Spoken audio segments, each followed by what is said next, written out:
लिखना, आज की क्लास का टॉपिक लिखना,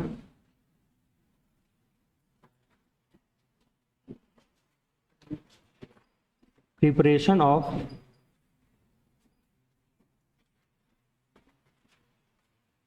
इनकम एंड एक्सपेंडिचर अकाउंट।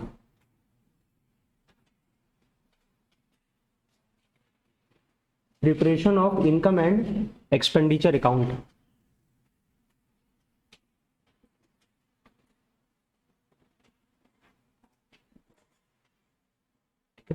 तो सबसे पहले हमको ये बताओ, इनकम एंड एक्सपेंडिचर अकाउंट जो हम लोग बनाते हैं वो किस बेसिस पर बनाएंगे? अच्छा, ये इनकम एक्सपेंडिचर अकाउंट किसके जैसा होता है? It is similar to profit and loss account. तो अगर जिसको प्रॉफिट एंड लॉस अकाउंट बनाने आता है उसको तो इनकम एक्सपेंडिचर अकाउंट बनाने आता ही है। एक बात जान लो, जो लोग क्लास 11 में प्रॉफिट एंड लॉस अकाउंट बढ़िया से बनाना सीखे थे उनका इनकम एक्सपेंडिचर बनाने में कहीं कोई दिक्कत नहीं आने वाला है। ठीक है, तो इनकम एक्सपेंडिचर बस किसके जैसा है? प्रॉफिट एंड लॉस के जैसा है। अच्छा, इनकम एंड एक्सपेंडिचर किस कंसेप्ट पर बनेगा? कैश बेसिस पर बनेगा कि एक्रूअल बेसिस पर बनेगा? एक्रूअल बेसिस पर।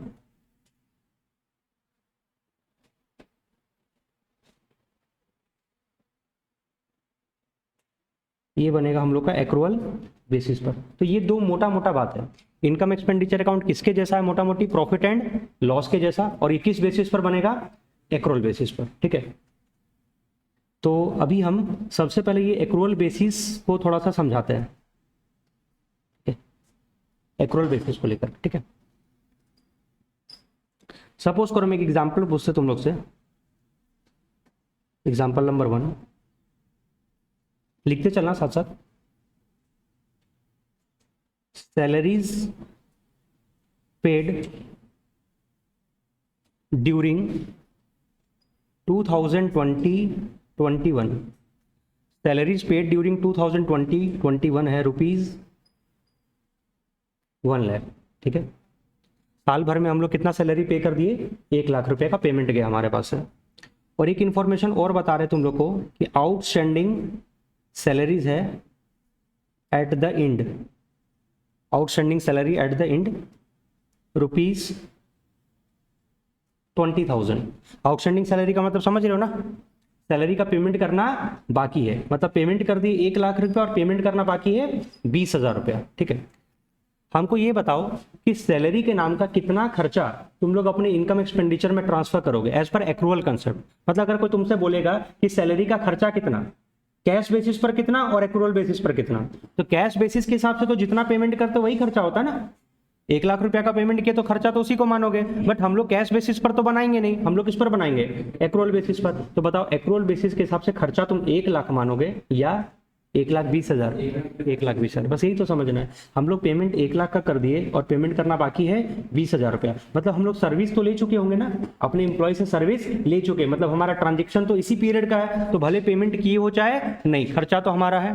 तो अगर हम एक्रूअल बेसिस के हिसाब से अपना खर्चा पूछेंगे तो तुम लोग को इस आउटस्टैंडिंग सैलरी को भी एडजस्ट करना पड़ेगा।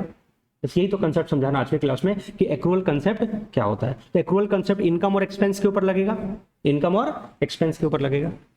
इसका मतलब as per accrual concept, as पर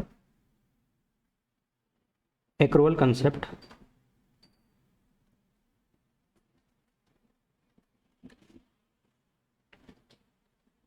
सैलरी के नाम का कितना खर्चा तुम बुक करोगे। अभी हम कोई फॉर्मेट से नहीं पढ़ा रहे, बस एक कंसेप्ट समझा रहे हैं कि as per accrual concept salary के नाम का कितना खर्चा हमको बुक करना होगा। 1 लाख या 1,20,000? 1,20,000। मतलब पेमेंट कर दिए 1 लाख रुपया और पेमेंट करना बाकी है 20,000 रुपया, तो हमारा टोटल खर्चा कितना जाएगा इनकम एक्सपेंडिचर में? 1,20,000। अच्छा, ये 20,000 रुपये का पेमेंट तो नहीं हुआ, खर्चा तो मान रहे हम इसको, खर्चा तो मान रहे हैं, बट पेमेंट तो नहीं हुआ। तो अगर ये पेमेंट नहीं हुआ तो हमारे लिए क्या बन जाएगा? लाइबिलिटी भी बन जाएगा। तो ये जो आउटस्टैंडिंग सैलरी है, ये जो आउटस्टैंडिंग सैलरी है, ये हमारे बिजनेस के लिए एक और चीज क्या हो जाएगा? बिजनेस का लाइबिलिटी। और बिजनेस का लाइबिलिटी है तो उसको हम लोग कहाँ ट्रांसफर करेंगे? बैलेंस शीट में। यानी टोटल खर्चा 1,20,000 रुपया, ये तो हमारे इनकम एंड एक्सपेंडिचर अकाउंट में जाएगा। टोटल खर्चा 1,20,000, ये तो हमारे इनकम एंड एक्सपेंडिचर में जाएगा, लेकिन उसमें से 20,000 का पेमेंट तो बाकी रह गया, जो हमारा क्या? Outstanding salary. तो ये हमारा कहाँ चल जाएगा? बैलेंस शीट के लायबिलिटी साइड में। तो मेन एक्रूअल कंसेप्ट यही है। ठीक है, अच्छा, तो एक्रूअल कंसेप्ट में क्या सिर्फ outstanding salary at the end ही होगा, मतलब क्या outstanding expense at the end होगा? नहीं, तुम्हारा आउटस्टैंडिंग एक्सपेंस इंड में भी हो सकता है और आउटस्टैंडिंग एक्सपेंस बिगिनिंग में भी हो सकता है। अच्छा, कभी कभी हम एक्सपेंस का प्री पेमेंट कर देते हैं, जिसको प्रीपेड एक्सपेंस बोलते हैं, मतलब सर्विस लेने से पहले ही पेमेंट कर देते हैं एडवांस में, तो प्रीपेड एक्सपेंस बिगिनिंग में भी हो सकता है, प्रीपेड एक्सपेंस इंड में भी हो सकता है। यानी एज पर एक्रूअल कंसेप्ट तुमको एक्सपेंस से रिलेटेड 4 एडजस्टमेंट करना पड़ सकता है। आउटस्टैंडिंग एक्सपेंस बिगिनिंग में भी हो सकता है, इंड में भी हो सकता है, और प्रीपेड एक्सपेंस बिगिनिंग में भी हो सकता है और इंड में भी हो सकता है। तो हम लोग को क्या करना पड़ेगा, आउटस्टैंडिंग एक्सपेंस इंड वाला प्लस होगा और बिगिनिंग वाला माइनस, और प्रीपेड एक्सपेंस बिगिनिंग वाला प्लस होगा और इंड वाला माइनस। ठीक है, चलो हम लोग एक स्टेटमेंट बनाते हैं। Statement showing amount of expense, statement showing amount of expense to be debited to income and expenditure account. Statement showing amount of expense to be debited to income and expenditure account. Particulars और amount.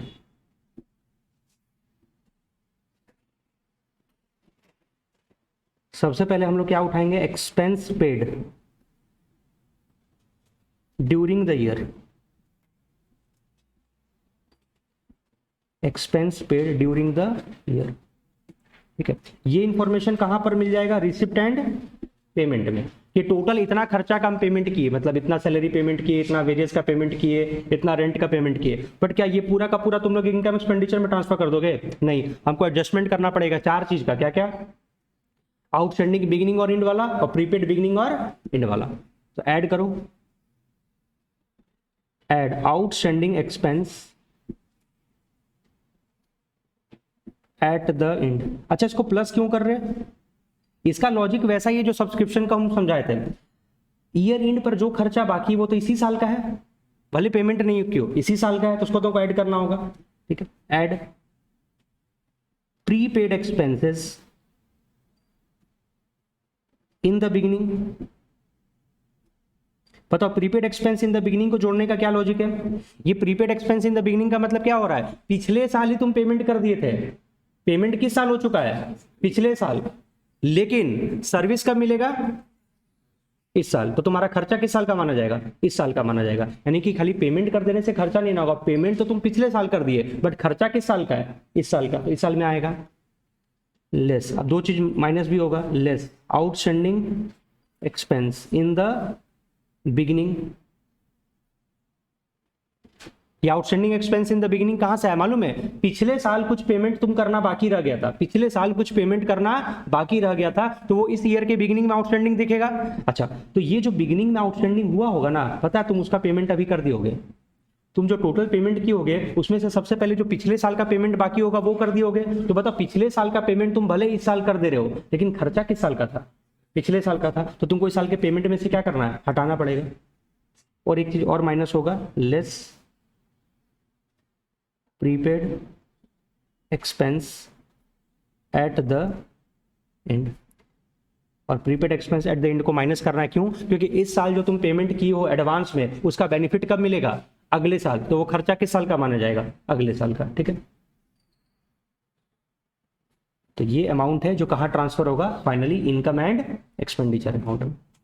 ठीक है, ज्यादा कोई दिक्कत नहीं है इसमें, बस तुमको हल्का सा ध्यान रखना है, आउटस्टैंडिंग खर्चा इंड वाला प्लस होगा और प्रीपेड खर्चा बिगिनिंग वाला प्लस होगा, और आउटस्टैंडिंग खर्चा बिगिनिंग वाला माइनस होगा और प्रीपेड खर्चा इंड वाला माइनस होगा। और ये जो अमाउंट आएगा ये कहाँ ट्रांसफर होगा? As per accrual concept, income and expenditure account में। ठीक है, ये आ गया expense to be debited to income and expenditure account. देखो, कंसेप्ट को अच्छे से समझना है। क्वेश्चन तो हम घर में भी जा करके वीडियो रिकॉर्ड कर करके दे सकते हैं, लाइन बाय लाइन तुमको बुक के सारे क्वेश्चन को हम रिकॉर्ड करके दे देंगे, वो तो तुम आराम से देख सकते हो। कंसेप्ट को सीख जाओगे तो ज्यादा क्वेश्चन नहीं करना पड़ेगा। ठीक है, इसलिए हम स्लो चल रहे हैं, कंसेप्ट पढ़ाने के ऊपर फोकस है। इस तरह से हम लोग खर्चा रिकॉर्ड कर लेंगे। अच्छा, अब सोचो, क्या सर हम लोग को सिर्फ income and expenditure account banana syllabus में है कि बैलेंस शीट भी बनाना है? बैलेंस शीट भी बनाना साथ साथ, मतलब हम लोग को इनकम एक्सपेंडिचर अकाउंट तो बनाना ही बनाना है, प्लस और क्या बनाना है, बैलेंस शीट भी बनाना है। तो अगर हमको बैलेंस शीट बनाना है तो ये चारों चीज का भी तो पोस्टिंग करना पड़ेगा ना। ये जो आउटस्टैंडिंग खर्चा है ये हमारे लिए क्या माना जाता है,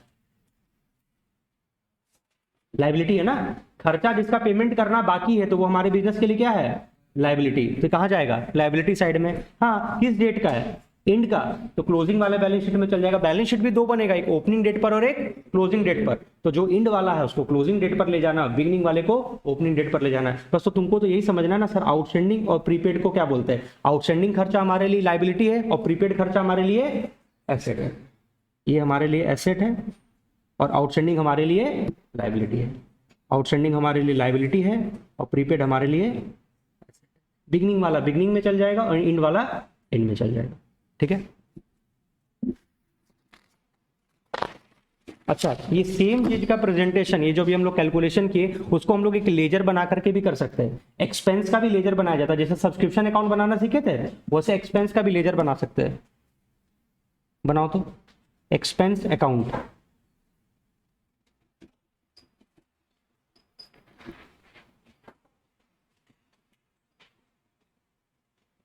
हाँ, बड़े बड़े क्वेश्चंस को सॉल्व करोगे तो हम नहीं बोलेंगे कि बार बार एक्सपेंस अकाउंट बनाओ। तुमको अगर याद होगा कि सर कौन सा प्लस करते कौन सा माइनस करते तो ओरली सॉल्व कर लेना, मतलब बार बार फिर एक्सपेंस अकाउंट बनाने के ऊपर हम जोर नहीं देंगे। ठीक है।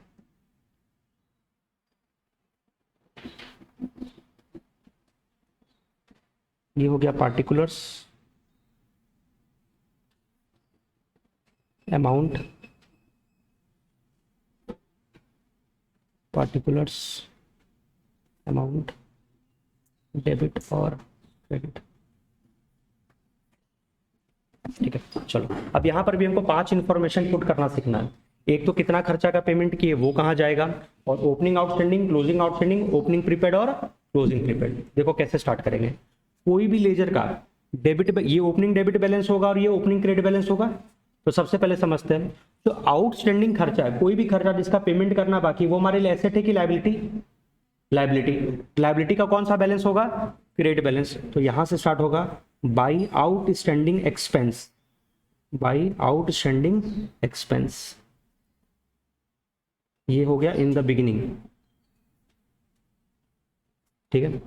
अच्छा, जो प्रीपेड एक्सपेंस होगा वो एसेट के नेचर का होगा। एसेट का कौन सा बैलेंस होगा, डेबिट। तो यहां से स्टार्ट होगा टू प्रीपेड एक्सपेंस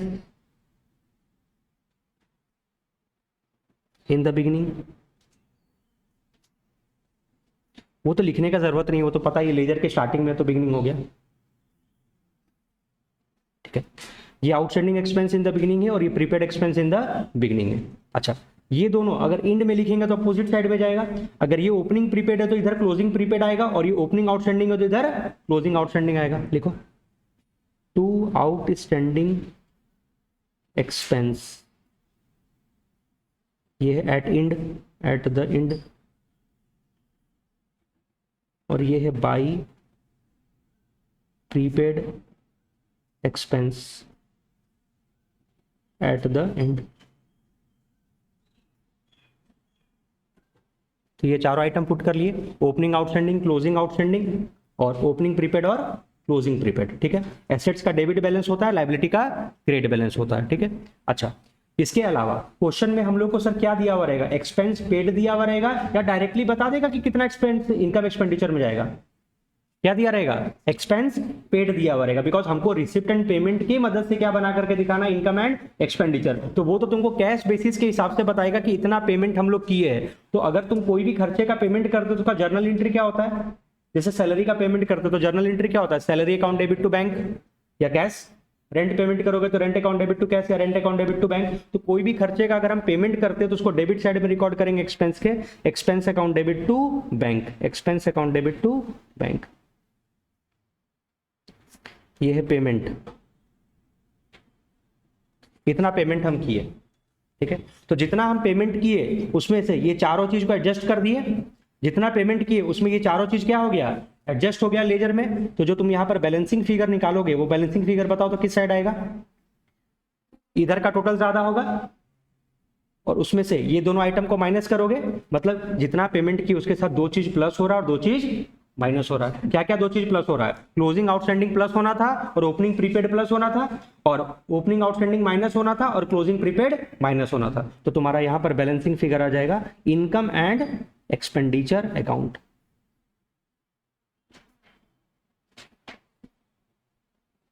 ठीक है, तो तुमको जैसे अच्छा लगे, स्टेटमेंट अच्छा लगे स्टेटमेंट से बना लेना, और अकाउंट बनाने का मन होगा तो अकाउंट बना लेना। ठीक है, इसमें हम ज्यादा जोर नहीं देंगे। हाँ, सब्सक्रिप्शन वाले क्वेश्चन में जोर इसलिए देते हैं बिकॉज सब्सक्रिप्शन एक ऐसा टॉपिक है जिसमें डाटा ज्यादा रहता है, उसमें तुम कंफ्यूज कर सकते हो। ये सब बड़ा सिंपल सा टॉपिक है, डायरेक्ट लिखा रहेगा इतना सैलरी पे किए, इतना ईयर एंड पर आउटस्टैंडिंग था, इतना ओपनिंग में, उसमें इंफॉर्मेशन में ज्यादा घुमाता फिराता नहीं है। ठीक है, चलो ये तो हो गया। एग्जाम्पल 2 लिखो तो।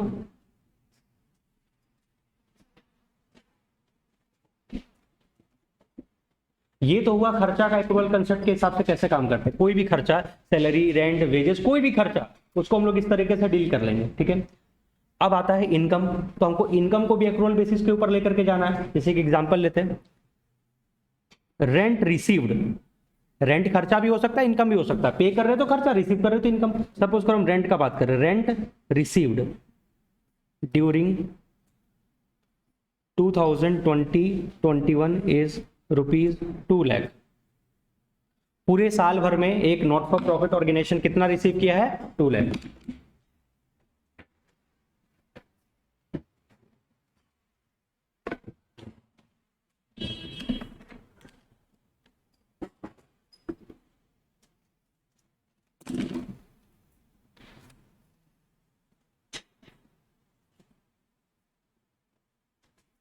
accrued rent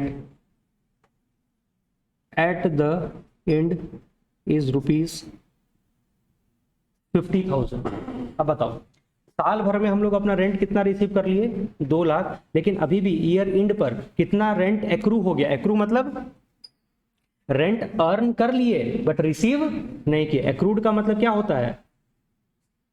अर्न कर लिए बट क्या रिसीव हुआ? नहीं, रिसीव अभी तक नहीं हुआ। तो हम तो भैया एक्रूअल बेसिस का बात कर रहे हैं, हमको तो अर्निंग से मतलब है ना। हम अपना काम कर चुके, हम सर्विस दे चुके, हम पैसा अर्न कर चुके, रिसीव भले नहीं हुआ, इनकम होगा कि नहीं? इनकम तो होगा। तो ये रेंट जो एक्रू हो चुका है कितना? 50,000 रुपया, ये इनकम है ना। क्यों? क्योंकि तुमको ये रेंट रिसीव करने का राइट तो है। तुम्हारा प्रॉपर्टी कोई अगर साल भर यूज कर लिया, भले वो रेंट तुमको अभी तक नहीं दिया, बट रेंट तुमको लेने का राइट तो है, ट्रांजेक्शन तो हो चुका। तो ये 2 लाख रुपया जो तुम रिसीव कर ली, ये तो तुम्हारा इनकम है, ये तो तुमको मिल गया। और मिलना बाकी कितना है? 50,000 रुपया। तो ये भी तो इनकम है। तो एज पर एक्रूअल कंसेप्ट तुमको अपने एक्रूड रेंट को भी एडजस्ट करना पड़ेगा। अच्छा, क्या एक्रूड रेंट सिर्फ इंड पर होगा? नहीं नहीं, यहाँ पर भी दोनों बात आएगा। एक्रूड रेंट इंड पर भी हो सकता है और बिगिनिंग में भी हो सकता है। तो इंड वाला एक्रूड अगर प्लस हो रहा है तो बिगिनिंग वाला क्या होगा? माइनस। अच्छा, एक्रूड रेंट को तुम आउटस्टैंडिंग रेंट भी कह सकते हो। आउटस्टैंडिंग एक वर्ड कॉमन है, आउटस्टैंडिंग और एक्रूड दोनों का मतलब सेम ही होता है। आउटस्टैंडिंग मतलब भी बाकी होता है, एक्रूड मतलब भी बाकी होता है। बट जनरली आउटस्टैंडिंग वर्ड हम लोग खर्चे के साथ देखते हैं और एक्रूड वर्ड इनकम के साथ देखते हैं। दोनों का मतलब बाकी ही होता है। आउटस्टैंडिंग खर्चा मतलब खर्चे का पेमेंट करना बाकी है, एक्रूड इनकम मतलब इनकम का पेमेंट लेना बाकी है। या तो देना बाकी है या तो लेना बाकी है। ठीक है, तो एक्रूड वर्ड और आउटस्टैंडिंग वर्ड तुमको इंटरचेंजेबली लिखा हुआ मिल जाएगा। तुम ऐसा रट मत लेना कि सर आउटस्टैंडिंग लिखा हुआ तो खर्चा होगा और एक्रूड तो इनकम का क्वेश्चन। नहीं, वो तो तुमको क्वेश्चन देख करके पहचान लो ना, ये इनकम का क्वेश्चन चल रहा है कि खर्चे का क्वेश्चन चल रहा है। तुम खुद से सोचो ना, सब्सक्रिप्शन का इतना क्वेश्चन हम लोग सॉल्व किए, वहां पर एक्रूड सब्सक्रिप्शन लिखा हुआ मिला कि आउटस्टैंडिंग, लेकिन वहां पर इसका मतलब ये तो नहीं था कि सब्सक्रिप्शन देना बाकी है, मतलब क्या था? सब्सक्रिप्शन लेना बाकी है। इसलिए दिमाग खोल करके क्वेश्चन को पढ़ना, खाली आउटस्टैंडिंग वर्ड और एक्रूड वर्ड देख करके हड़बड़ाने का जरूरत नहीं है। आउटस्टैंडिंग एक्रूड दोनों का मतलब बाकी ही होता है, या तो देना बाकी होगा या तो लेना बाकी होगा। ठीक है, तो यहाँ पर एक्रूड रेंट बोलो चाहे आउटस्टैंडिंग रेंट बोलो, यहाँ पर रेंट तो हमारे इनकम के नेचर का है ना। मतलब कितना रुपया लेना बाकी है? 50,000 रुपया लेना बाकी है। 2 लाख ले लिए, 50,000 लेना बाकी है। इनकम कितना माना जाएगा? 2,50,000। ठीक है, तो चलो हम और अच्छा और क्या क्या हो सकता है? हो सकता है कि हम अपना प्रॉपर्टी किराए पर दे रहे और हम स्टार्टिंग में उससे रेंट एडवांस में उठा लें। हो सकता है एडवांस में ले ली। जैसे मेरा मकान मालिक मान लीजिए हमसे एडवांस में रेंट लेता है कि नहीं? रेंट ले लेता है। तो अगर तुम किसी से एडवांस में रेंट ले लियो तो क्या वो तुम्हारा इनकम माना जाएगा? बोलो, मान लीजिए 2 लाख रुपया रेंट रिसीव किए और हम बोलते हैं कि उसमें से 50,000 रुपया में एडवांस लेकर के रखे। एडवांस का मतलब क्या? अगले साल का। यानी इस साल का तो इनकम सिर्फ 1.5 लाख था, तुम उससे उठा कितना लिए? 2 लाख। यही ना मतलब हुआ? तुम उससे 2 लाख रुपया ले लिए, लेकिन तुम खुद ही बोल रहे हो कि उसमें से 50,000 रुपया क्या है? एडवांस है। तो तुम्हारा इस साल का इनकम कितना माना जाएगा? 1.5 लाख ही मानेगा। यानी कि तुमको एज पर एक्रूअल कंसेप्ट अगर तुम किसी से एडवांस लेकर के रखे हो, चाहे ओपनिंग में भी एडवांस हो सकता है और क्लोजिंग डेट पर भी हो सकता है। ओपनिंग का मतलब क्या होता है, जो पिछले साल का एडवांस है उस साल का क्या बन रहा है, ओपनिंग बन रहा है। तो तुम्हारे ओपनिंग डेट पर एडवांस मिल सकता है, क्लोजिंग डेट पर एडवांस मिल सकता है। ओपनिंग डेट पर एक्रूड हो सकता है या आउटस्टैंडिंग हो सकता है, और क्लोजिंग डेट पर भी एक्रूड और आउटस्टैंडिंग हो सकता है। तो यहाँ पर भी 4 चीज को डील करना पड़ेगा। जिस तरीके से खर्चे में 4 चीज को एडजस्ट किए, तो इनकम में भी तो तुमको 4 चीज को एडजस्ट करना पड़ेगा। कौन कौन सा, ओपनिंग एडवांस और क्लोजिंग एडवांस। और ओपनिंग एक्रूड बोलो या आउटस्टैंडिंग बोल लो, और क्लोजिंग एक्रूड या क्लोजिंग आउटस्टैंडिंग बोल लो। ठीक है, देखो statement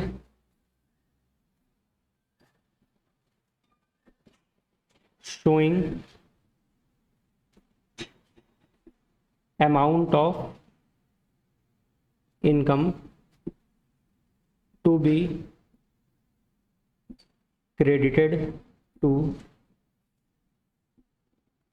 income and expenditure account।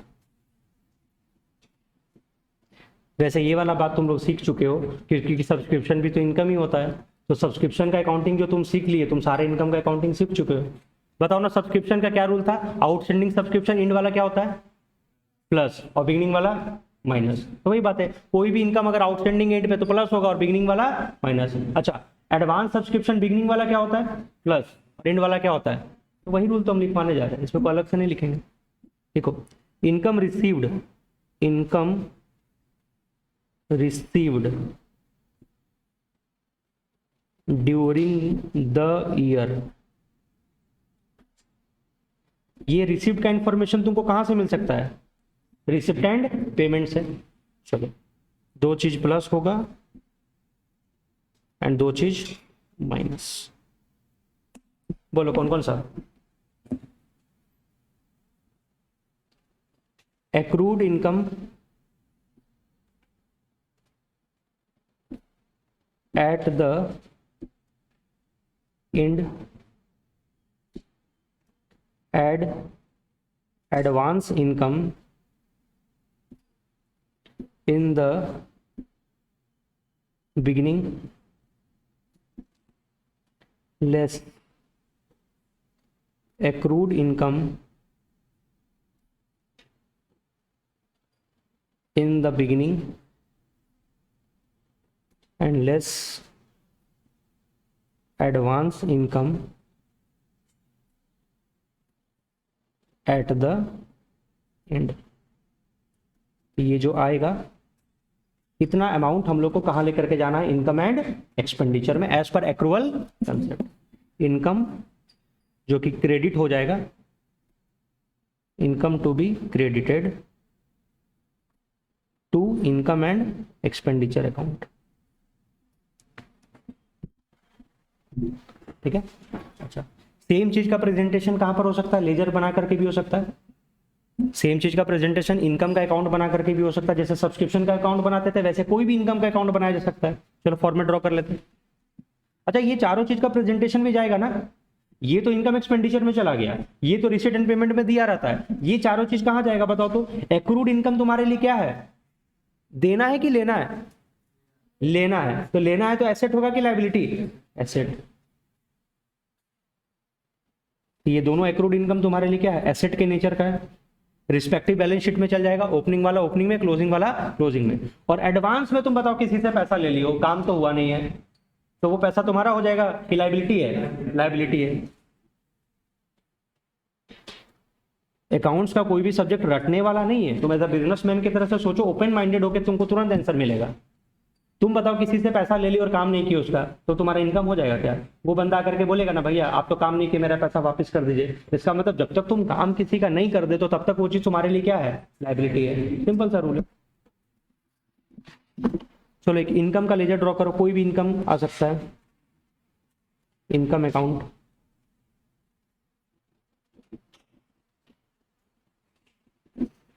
Hint दे दे रहे, it is similar to subscription account, है ना, जो हम लोग बनाना सीख चुके हैं, similar to subscription account.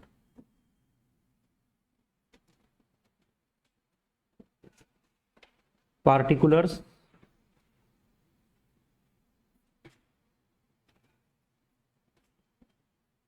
Particulars amount. अच्छा, इसको हम चाहते तो तुरंत भी खत्म कर देते इस टॉपिक को, इतना डिटेल में क्यों जा रहे हैं, क्योंकि बोर्ड एग्जाम में कई बार 3 मार्क्स का क्वेश्चन पूछा है। मतलब तुमको पांचों इन्फॉर्मेशन दे देगा कि कितना सैलरी पे किए, कितना ओपनिंग में आउटस्टैंडिंग था, कितना क्लोजिंग में आउटस्टैंडिंग था, कितना ओपनिंग में प्रीपेड था, कितना क्लोजिंग में प्रीपेड था। तो तुमको बाकायदा या तो अच्छे से स्टेटमेंट बना करके एग्जाम में दिखाना होगा या तो लेजर बना करके दिखाना होगा, इसीलिए हम भी इतना टाइम लगा रहे हैं। अदरवाइज तो तुम लोग को याद ही था, 2 चीज तो याद कराना था, कौन सा प्लस होगा और कौन सा माइनस, ठीक है। बट क्वेश्चन आता है इसके ऊपर, ठीक है। अगर सब्सक्रिप्शन अकाउंट के जैसा है तब तो याद करवा ही दिए थे, ओ ए याद आ रहा है, ओ ए ओ, ओ ए ओ, आउटस्टैंडिंग एडवांस, एडवांस आउटस्टैंडिंग। अच्छा, आउटस्टैंडिंग का सिमिलर टर्म और क्या हो सकता है, एक्रूड। तुम आउटस्टैंडिंग वर्ड कहो चाहे एक्रूड कहो, ठीक है। चलो मैं एक्रूड वर्ड लिख दे रहे, accrued income, to accrued income,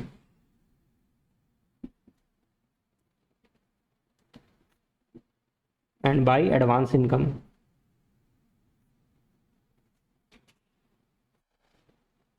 confusion ना हो तो हम दोनों लिख दे रहे, आउटस्टैंडिंग इनकम भी लिख दे रहे, कोई दिक्कत नहीं है इसके लिए,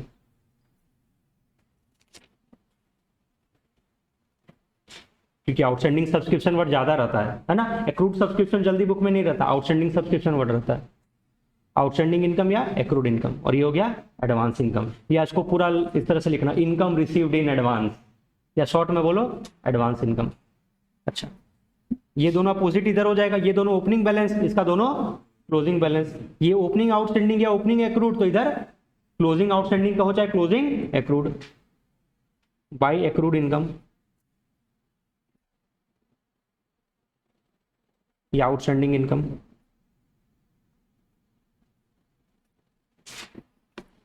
इधर आ जाएगा टू एडवांस इनकम,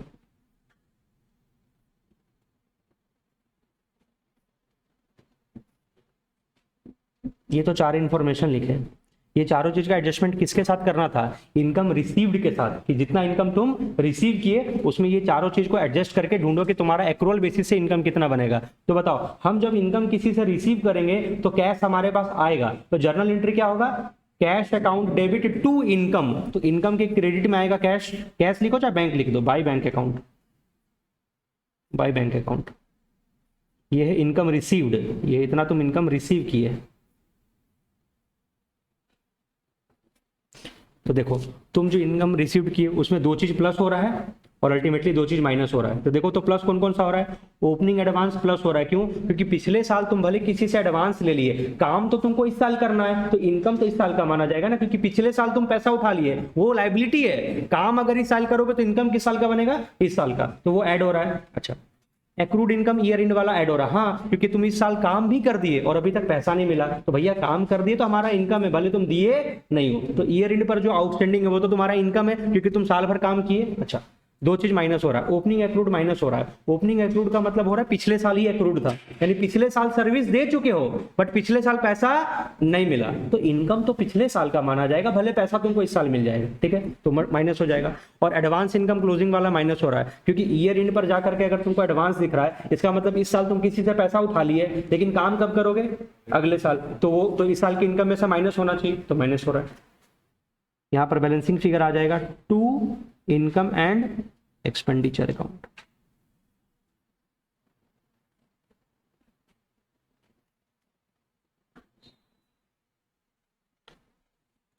तो बताओ, समझ में आया। हम एकदम बेसिक से लेकर के चले, हम बिल्कुल भी ये नहीं मान करके चले कि क्लास 11 में कुछ पढ़े थे। क्लास 11 का टॉपिक था ये वाला एक्रूअल कंसेप्ट की क्या प्लस करते हैं माइनस, हम तो शुरू से लेकर के पढ़े, ठीक है, आ रहा समझ में। अच्छा, ये चल जाएगा इनकम एक्सपेंडिचर में, और बाकी ये चारों चीज या तो ऐसे 2 चीज एसेट में जाएगा, 2 चीज लायबिलिटी में जाएगा। आ रहा समझ में। बुक में 2 क्वेश्चन है, चलो फटाफट से कंप्लीट भी कर लेते हैं। पेज नंबर 1.68 निकालना,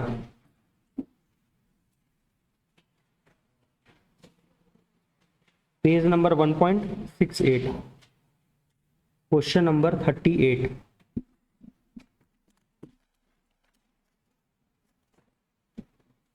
मिला, पढ़ो, देखो क्या लिखा हुआ है। Calculation of the amount of expense, जो कहां पर डेबिट करना है, देखो इनकम एक्सपेंडिचर का दो साइड होगा, एक डेबिट साइड और एक क्रेडिट साइड। डेबिट साइड में खर्चा रिकॉर्ड करना है, क्रेडिट साइड में इनकम रिकॉर्ड करना है। तो वही लैंग्वेज दिया हुआ है, to be debited to the income and expenditure. और इनकम एक्सपेंडिचर किस कंसेप्ट पर बनता है? एक्रूअल कंसेप्ट पर। पढ़ते हैं, क्वेश्चन लिखा हुआ है in the year ended 31 March 2021। तो हमारा करंट ईयर कौन सा हो गया? 2021 है ना। Salaries paid amounted to ₹2,04,000। Total payment कितना गया? 2,04,000। क्या खर्चा मान लोगे? नहीं सर, चेक करना पड़ेगा कहीं कुछ बकाया तो नहीं है। Ascertain the amount chargeable to the income and expenditure account for the year ended 31st March 2021 from the following additional information। अगर एडिशनल इन्फॉर्मेशन नहीं रहता ना तो हम तो सीधे खर्चा कितना मान लेते? 2,04,000। मतलब कि जितना देना था उतना दे दिए होंगे। बट एडिशनल इन्फॉर्मेशन में लिखा हुआ है कि प्रीपेड सैलरी चल रहा था किस डेट पर? 2020, मतलब पिछला साल 31 मार्च 2020। तो वो इस ईयर के लिए क्या माना जाएगा? ओपनिंग है ना। पिछला साल का क्लोजिंग डेट, तो हमारे लिए इस साल क्या हो जाएगा? ओपनिंग। तो हमारे ओपनिंग में कितना प्रीपेड है? 24,000। इसका मतलब पिछले साल किसी को 24,000 ज्यादा पेमेंट कर चुके हैं। मतलब पिछले साल अपने इंप्लॉय को कितना ज्यादा सैलरी दे दिए? 24,000 रुपया। तो क्या वो खर्चा था? ना ना ना, पिछले साल पेमेंट कर दिए ज्यादा, लेकिन सर्विस कब देगा वो बंदा? इस साल। तो खर्चा किस साल का माना जाएगा? इस साल का। और प्रीपेड सैलरी क्लोजिंग डेट पर 31 मार्च 2021 कितना है? 12। बोलो कौन सा प्लस होगा, कौन सा माइनस? आई थिंक इसको हमको बनाने का जरूरत नहीं, होमवर्क दे देंगे, खाली प्लस माइनस बता दो। फॉर्मेट में तो तुम लोग नोट कर ही लोगे। बोलो 2,04,000 के साथ कौन सा प्लस होगा, कौन सा माइनस? ओपनिंग प्रीपेड प्लस, लेकिन क्लोजिंग प्रीपेड माइनस। ठीक है। आउटस्टैंडिंग चल रहा है सैलरी, मतलब एम्प्लॉय काम किए लेकिन तुम उसका पैसा रोक लिए। किस डेट पर? वो पिछले साल से चला रहा है, पिछले साल से आउटस्टैंडिंग है। कितना रुपया आउटस्टैंडिंग है? 18,000। यानी पिछले साल एम्प्लॉय काम किए लेकिन तुम उनको पिछले साल पेमेंट नहीं किए। बट खर्चा तो पिछले साल का है ना, इस साल का तो खर्चा नहीं है। ये क्या होगा? माइनस। लेकिन अभी भी साल के ईयर एंड पर कुछ आउटस्टैंडिंग है। इसका मतलब इस साल लोग काम किए लेकिन उनको पेमेंट अभी तक नहीं हुआ। बट काम तो किए, तो खर्चा हो गया। तो क्लोजिंग वाला क्या होगा? बस नोट कर लो बुक में। बाकी तो तुमको लेजर से भी बना लेना और स्टेटमेंट से भी बना लेना, हो जाएगा। क्या लिखोगे ऐसे? Simple, amount of salaries statement showing salaries to be debited to income and expenditure account, salaries paid during the year 2,04,000 plus outstanding salary at the end plus prepaid salary in the beginning less outstanding salary in the beginning and less prepaid salary at the end। निकाल लोगे, हो जाएगा ना। ये देखो, अभी question income का practice करना है। एक खर्चा का हो गया और एक इनकम का। Calculation of the amount of income, जो कहाँ क्रेडिट करना है? इनकम एंड एक्सपेंडिचर अकाउंट में। ठीक है। How are the following item deal. अच्छा सुनो, पिछले क्वेश्चन में लिखा हुआ था कैलकुलेट करना, तो सिर्फ हम लोग स्टेटमेंट बना करके या अकाउंट बना करके अमाउंट ढूंढ लेंगे। बाकी बैलेंस शीट वगैरह पे प्रेजेंटेशन नहीं करके दिखाना, इनकम एक्सपेंडिचर में प्रेजेंटेशन करके नहीं दिखाना है। लेकिन जब इस तरह का क्वेश्चन रहता है ना कि how are the following item deal, तो डील अगर क्वेश्चन में आ जाएगा तो तुमको कैलकुलेशन तो करना ही है, साथ साथ रिस्पेक्टिव फाइनेंशियल स्टेटमेंट में प्रेजेंटेशन भी करना होगा। मतलब जो तुम ढूंढोगे ना इनकम, वो इनकम एक्सपेंडिचर में पोस्ट करके दिखाना होगा, और आउटस्टैंडिंग और एडवांस तो तुमको बैलेंस शीट में पोस्ट करके दिखाना होगा। ध्यान रखना, किसी भी क्वेश्चन में लिखा हुआ रहेगा हाउ विल यू डील, तो तुमको प्रॉपर कंप्लीट करके दिखाना होगा, calculation as well as presentation. तो how are the following deal while preparing income and expenditure account of a club for the year ended 31 March 2021। अच्छा खैर, यहां पर आगे चल करके बोल दिया कि how will you deal while preparing income and expenditure. तो इसका प्रेजेंटेशन सिर्फ कहां पर दिखाना है? इनकम एंड एक्सपेंडिचर तक ही दिखाना है, बैलेंस शीट नहीं बनाना। ठीक है।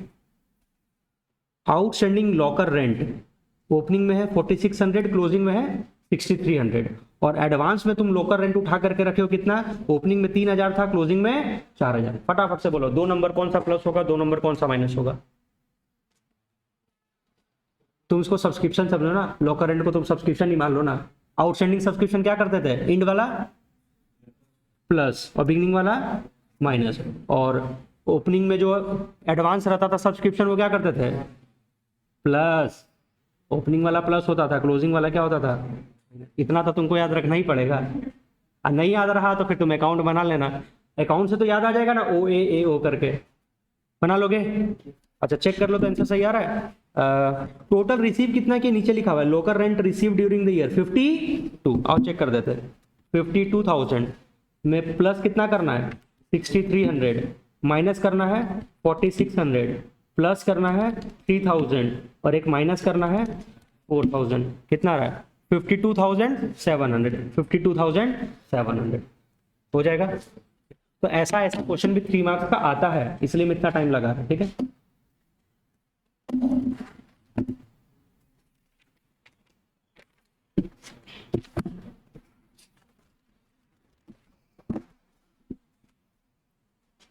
बड़े आगे चलो, तुम लोग को एक क्वेश्चन नंबर हम करवाते 35। इसके कारण क्या होगा ना, जो जो पुराना पुराना टॉपिक हम लोग पढ़े थे थोड़ा सा याद आ जाएगा, फंड बेस्ड अकाउंटिंग का टॉपिक्स वगैरह याद आ जाएगा, ठीक। एक बार क्वेश्चन नंबर 35 देखो तो।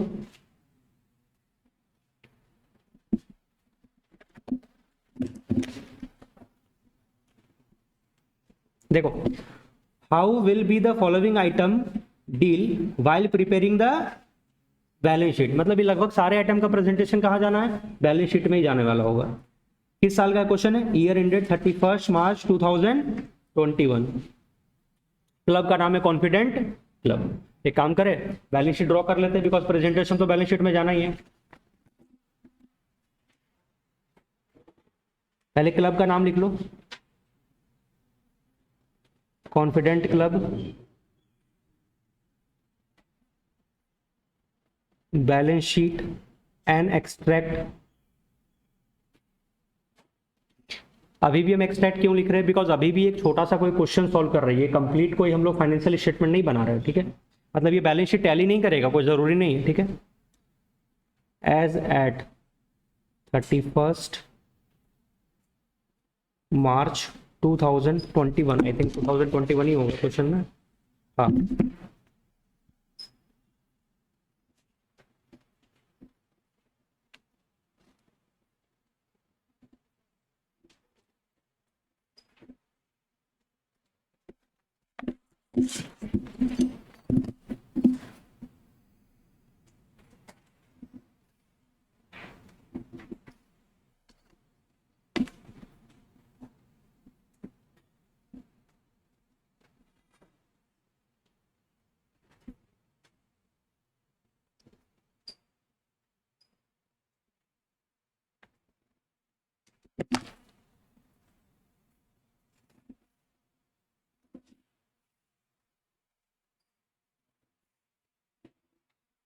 हाँ, खाली हमको ये बताओ, फंड बेस्ड अकाउंटिंग का टॉपिक याद है ना, टूर्नामेंट फंड, प्राइज फंड, उसमें डोनेशंस वगैरह प्लस करते थे और जो खर्चा करते थे माइनस करते थे, ये याद है ना।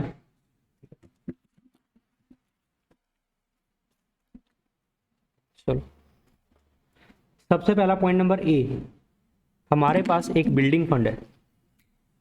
हमारे पास एक बिल्डिंग फंड है, ये किस नेचर का है, बिकॉज तुमको कोई डोनेशन दे करके गया है, लेकिन बिल्डिंग बनवाने के लिए, कोई खर्चा करने के लिए नहीं, जैसे कोई स्पोर्ट्स करवाने के लिए नहीं दिया, प्राइज बांटने के लिए नहीं दिया, बिल्डिंग बनवाने के लिए दिया। तो बिल्डिंग किस नेचर का है, एसेट के नेचर का। हम पढ़ाए थे फंड बेस्ड अकाउंटिंग में, या तो तुमको वो एसेट बनाने के लिए कोई फंड देगा, या तो कोई खर्चा करने के लिए फंड देगा। दोनों के अकाउंटिंग ट्रीटमेंट में थोड़ा सा अंतर आता है, याद है। बिल्डिंग फंड वाले में नीचे माइनस करके कैपिटल फंड में प्लस करना पड़ता था, लेकिन टूर्नामेंट फंड में ऐसा नहीं करना पड़ता था। चलो याद आ जाएगा, अभी हम क्वेश्चन सोल्व करेंगे। तो बिल्डिंग फंड है हमारे पास, जिसका नेचर क्या है, एसेट के नेचर का। फंड में कितना पड़ा हुआ है, 5 लाख। लिखो, हमारे लाइबिलिटी साइड में सबसे पहले एक बिल्डिंग फंड है। ये लाइबिलिटी में क्यों आ रहा, तो सुनो, तुमको कोई भी खास पर्पस के लिए अगर चंदा दे करके गया है, तो वो तो तुम्हारा पैसा नहीं होगा, वो तो तुम्हारा लाइबिलिटी है, क्योंकि तुमको वो काम करना है। तो तुमको कोई अगर बिल्डिंग के नाम का डोनेशन दे करके गया हुआ है, तो तुमको तो बिल्डिंग बनाने का लाइबिलिटी है तुम्हारे ऊपर। तो जितना भी फंड रहेगा वो कहाँ जाएगा, बैलेंस शीट के लाइबिलिटी साइड में जाएगा, ठीक है। बिल्डिंग फंड, सबसे पहले बिल्डिंग फंड में बताओ हमारे पास कितना रुपया पड़ा हुआ था, ओपनिंग बैलेंस 5 लाख, ठीक है। हमारे बॉक्स में पहले से ये समझो ना, एक फंड है, इस फंड में कितना पड़ा हुआ है, 5 लाख पड़ा हुआ है। इसके बाद देखो, और हमको चंदा कितना मिला, इस साल और चंदा मिल गया ना, डोनेशंस रिसीव्ड, डोनेशंस रिसीव्ड, कितना चंदा मिल गया, 12,50,000। तो अगर तुमको चंदा मिलते जाएगा तो ऑब्वियसली बात है तुम्हारा फंड बढ़ते जाएगा, तुम्हारा फंड और बढ़ गया। Plus plus donations received for building 12,50,000 plus donation receive for building 12,50,000। अच्छा, इसका हम रिकंसिलेशन नहीं करें बिकॉज हम पहले भी बोले थे कि कैश हमको एग्जाम में शो नहीं करना है कि हमारे पास 5 लाख कहाँ पड़ा हुआ है, फिर 12,50,000 आया तो उसको कैश में प्लस करेंगे। हमको कैश का रिकंसिलेशन नहीं करना है क्योंकि तुमको ऐसे भी कैश का ओपनिंग बैलेंस मालूम है क्या? नहीं। तुम तो अगर कैश में प्लस माइनस करोगे भी तो हवा में करोगे ना, तुमको कैश का ओपनिंग बैलेंस मालूम है क्या? नहीं। ठीक है, उसके बाद हम लोग कितना खर्चा किए बिल्डिंग बनवाने के ऊपर? एक्सपेंडिचर कर दिए बिल्डिंग कंस्ट्रक्शन के ऊपर, वो हमारा वर्क इन प्रोग्रेस है। कितना रुपया? 11,25,000 रुपया। हम लोग 11,25,000 रुपया बिल्डिंग के ऊपर खर्चा कर दिए। सोचो तुम्हारे पास 5 लाख रुपया था, तुमको चंदा मिला 12,50,000 और, तो तुम्हारे बॉक्स में कितना हो गया? 12,5 17,50,000। तो तुम्हारा एक चिंता है 17.5 लाख रुपया तुम किसी का लेकर के रखे हो बिल्डिंग बनवाने का। 17.5 लाख का तुम्हारे ऊपर एक लाइबिलिटी चल रहा है, तुमको बिल्डिंग बनवाना है। अब जब तुम बिल्डिंग कंस्ट्रक्शन करवाओगे तो तुम्हारा लाइबिलिटी कम होगा ना। जब तुम बिल्डिंग का कंस्ट्रक्शन करवाओगे तो तुम्हारा चिंता भी कम होता जाएगा। तो यहां से हमको माइनस करना पड़ेगा, less transferred to capital fund, less transferred to capital fund. यानी जितना भी बिल्डिंग के ऊपर खर्चा हो गया ना, उतना रुपए से तुम्हारा लायबिलिटी कम हो जाएगा और वो ऑर्गेनाइजेशन का अपना प्रॉपर्टी बन जाएगा और उसको हम कहां ले जाकर के ऐड कर देंगे? कैपिटल फंड में ऐड कर देंगे। ठीक है, तो कितना खर्चा कर दिए? 11,25,000। 11,25,000 माइनस करो, 17.5 लाख था जिसमें से 11,25,000 रुपया हम खर्च किए, लेकिन खर्च करने से एक एसेट का जनरेशन हुआ है, इसीलिए ये हमारे कैपिटल को बढ़ा देगा। ठीक है, 17.5 माइनस 11,25 कितना हो गया? 6 लाख। अभी भी हमारे पास 6,25,000। ये हमारा अभी भी लाइबिलिटी साइड में मालूम है क्यों दिख रहा है? क्योंकि हमारा बिल्डिंग बन करके तैयार नहीं हुआ, लिखा हुआ है वर्क इन प्रोग्रेस। यदि बिल्डिंग बन जाता ना तो ये हम अपने पूरे चिंते को खत्म कर देते हैं। मतलब लोगों से चंदा लेकर के रखे, उसको हम डायरेक्टली अपने कैपिटल में क्यों ऐड नहीं कर रहे? बिकॉज हमको बिल्डिंग बनवाने का ऑब्लिगेशन है। जिस दिन बिल्डिंग बन करके तैयार हो जाएगा, ये बिल्डिंग फंड पूरा किस में ट्रांसफर हो जाएगा? कैपिटल फंड में। अभी पूरा बिल्डिंग नहीं बना है, इसलिए जितना बन गया उतना ट्रांसफर कर दिए कैपिटल फंड में। ठीक है सर, कैपिटल फंड कहाँ है? नीचे क्वेश्चन में मिलेगा, क्वेश्चन में कैपिटल फंड दिया हुआ रहेगा। नीचे देखो तो कैपिटल फंड है। हाँ, एक चीज और है, बैलेंस शीट के एसेट साइड में भी तो दिखेगा बिल्डिंग इन प्रोग्रेस। ये बिल्डिंग बन रहा है ना, बिल्डिंग इन प्रोग्रेस 6,25,000।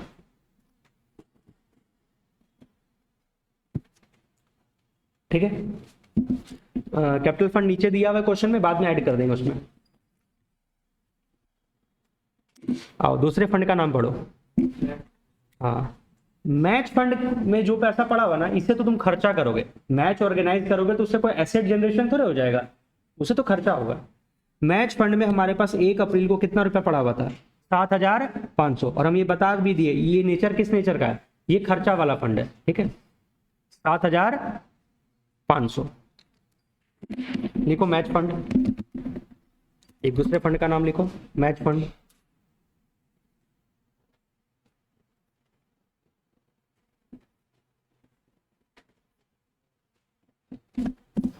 ये बॉक्स नहीं बनाना है तुम लोगों को, ठीक है? ये तो ऐसे ही। ओपनिंग बैलेंस मैच में कितना है? 7,500। देखो तो कुछ डोनेशंस मिला इस साल और चंदा इकट्ठा हुआ होगा। डोनेशन रिसीव कर लिए मैच के लिए कितना? 12,500। ऐड करते जाओ, plus donation received for match expense 12,500। अभी देख लेते और कुछ इनकम होगा तो ठीक है, नहीं तो जोड़ लेंगे एक बार। और कोई इनकम है? इसके बाद लिखा हुआ है मैच के ऊपर खर्चा किए, लेकिन एक पॉइंट लिखा हुआ है proceed for sale of match ticket. हाँ, टिकट बेचने से और कलेक्शन हुआ होगा ना, उसको भी जोड़ देते हैं। Plus sale of ticket, simple लिख देते sale of ticket. Sale of ticket कितना है? 17,500। एक बार जोड़ लो ना, फंड में टोटल कितना रुपया हो गया? 12,500 प्लस 17,500 प्लस 7,500 कितना? 37,500। सर डायरेक्टली खर्चा भी तो माइनस कर सकते थे, हाँ कर सकते थे। हम ये टोटल इसलिए लगाते मालूम है, क्योंकि याद एक ऐसा कंसेप्ट था जहां पर खर्चा ज्यादा हो जाता था फंड से। खर्चा अगर फंड से ज्यादा हो जाएगा तो हमको कहां जाना पड़ेगा, किसके पास जाना पड़ेगा, इनकम एंड एक्सपेंडिचर के पास। इसीलिए हम एक बार टोटल करके देख लिए कि मेरा खर्चा कितना और फंड कितना है। अब देखो तो मैच का खर्चा कितना था, 21,000, और हमारे फंड में कितना है 37,500। आराम से काम हो सकता है, माइनस कर दो, माइनस मैच एक्सपेंस। सर इसको कैपिटल फंड में क्यों ट्रांसफर नहीं किए, अरे ये खर्चा है, इससे कोई एसेट जनरेट नहीं हो रहा, ठीक है। माइनस 21,000, 37,500 में से 21,000 गया तो बचा 16,500। क्या यहां पर कोई मैच के नाम का कोई एसेट बना, नहीं कोई एसेट नहीं बना। दो फंड हमारा कंप्लीट हो गया, तो लगभग दोनों टॉपिक रिवाइज हो गया, एसेट वाला फंड भी और एक्सपेंस वाला फंड। अच्छा और एक दो नाम बताओ तो, match fund, sports fund, prize fund और टूर्नामेंट फंड, ये चार फेमस फंड था। Match fund, sports fund, prize fund और टूर्नामेंट फंड। उसका ट्रीटमेंट इसी तरीके से करना है, ओपनिंग बैलेंस जो डोनेशन आएगा जोड़ते जाएंगे, जो खर्चा करोगे माइनस करते जाओगे। अच्छा कभी कभी मैच फंड के नाम का हम लोग इन्वेस्टमेंट कर देते, तो कहां पर आ जाता है, एसेट में, और उसके ऊपर जो तुम इंटरेस्ट अर्न करते हो उसको कहां जोड़ देते हैं, मैच फंड में, ठीक है। अच्छा इसके जैसा एक और कोई नाम बताओ तो जो तुम्हारे सिलेबस में, पवेलियन फंड, बिल्डिंग फंड और पवेलियन फंड, ठीक है। बस इसमें और इसमें एक छोटा सा अंतर हो रहा है, मैच फंड के ऊपर जो तुम खर्चा कर रहे हो उससे तुम्हारा फंड कम हो रहा है, लेकिन कोई कैपिटल फंड में ऐड नहीं हो रहा और ना कोई एसेट जनरेट हो रहा। लेकिन इसमें से जो तुम खर्चा कर रहे हो उसके कारण तुम्हारा ट्रांसफर कहां पर जाने वाला है, कैपिटल फंड में, और एक एसेट जनरेट हो जाएगा बिल्डिंग इन प्रोग्रेस के नाम से, या पवेलियन रहा तो पवेलियन इन प्रोग्रेस के नाम से, ठीक है। और देखो और क्या क्या आइटम है, हाँ life membership fee received during the year. ये लाइफ मेंबरशिप फी क्या है, अपने मेंबर्स लोग को एनपीओ ऑप्शन देता है क्या, कि अगर आप हमारा मेंबर बन रहे हो तो आप चाहो तो हमारा लाइफ मेंबरशिप फी ले सकते हो, मतलब लाइफ मेंबरशिप करवा सकते हो। मतलब कि आप पूरे साल भर के लिए, मतलब अपने पूरे लाइफ टाइम के लिए मेंबर बन जाओ, और आपको वन टाइम जितना पेमेंट करना वो कर दो। आपसे हर मतलब एनुअल बेसिस पर या रेगुलर बेसिस पर हम लोग सब्सक्रिप्शन कलेक्ट नहीं करेंगे, इकट्ठा आपको अपने जिंदगी भर के लिए जो पेमेंट करना वो आपसे एक बार में उठा लेंगे, ठीक है। वन टाइम पेमेंट दे देने का मेंबर लोग।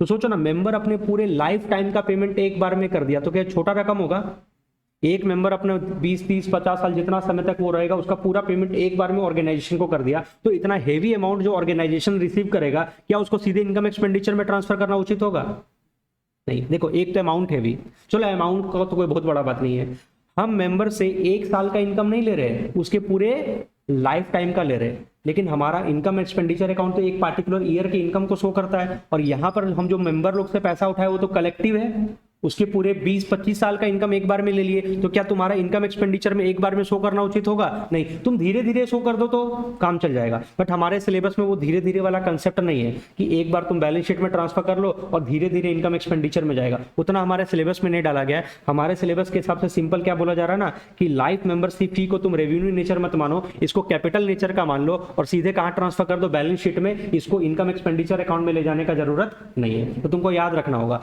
सब्सक्रिप्शन रहता है जो रेगुलर बेसिस पर कलेक्शन किया जाता है, वो हम इनकम एक्सपेंडिचर में ट्रांसफर कर देते हैं, लेकिन अगर वही मेंबर अपने पूरे लाइफ टाइम का पेमेंट एक बार में कर देता है तो वो कैपिटल नेचर का मान लिया जाता है, और उसको हम लोग कहां ट्रांसफर कर देते हैं, बैलेंस शीट में। अच्छा सर बैलेंस शीट में किधर जाएगा, कलेक्शन कर रहे हो तो ऑब्वियसली बात है किधर शो करना होगा, लायबिलिटी साइड में। सर अब लायबिलिटी साइड में कहां पर शो करें, खुला कहीं पर भी लिख दे, क्या कहीं पर भी लिख दे, कहीं पर भी लिखोगे तो भी गलत नहीं है, तुम कहीं पर भी लिख दो लायबिलिटी साइड में। या तो एक बढ़िया प्रेजेंटेशन क्या है कि जो कैपिटल फंड है ना, तुम कैपिटल फंड में जोड़ करके दिखा सकते हो, जो कैपिटल फंड है उसमें जोड़ करके दिखा सकते हो, तो हम लोग कैपिटल फंड में जोड़ करके दिखा देंगे, ठीक है।